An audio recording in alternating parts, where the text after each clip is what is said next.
নিমি তোর যন্ত্রণায় বাঁচতাছি না কিন্তু এমনি তো গরম।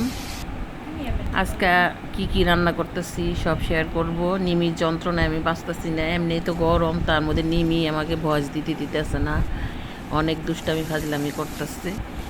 দেখেন আমি কি রান্না করতেছি, মেয়েকেও সামলাইতেছি আবার রান্নাও করতেছি।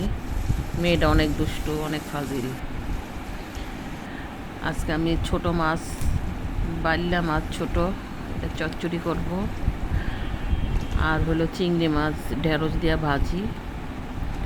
আর একটা রান্না করছি কিন্তু এটা দেখাই নাই, এটা সবজি ডাল দিয়া।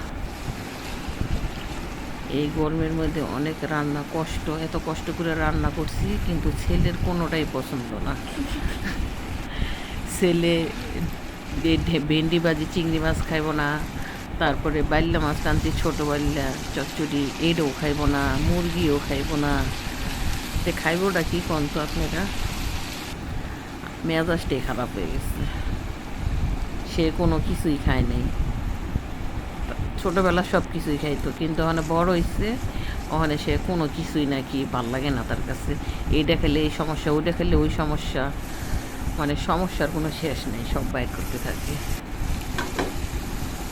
তো রান্না বান্না করে আমার লাভ কি? ভাবলাম ছোটো মাছ রান্না করি গরমের মধ্যে, খাইলো না, খুব কষ্ট পাইলাম। থাক না খালি, তাতে কী হয়েছে, আমি একটু বেশি খাইতে পারম না কি বলেন?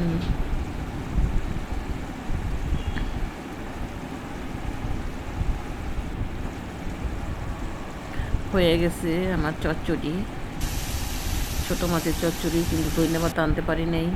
ধন্যবাদটা দিলে অনেক মজা।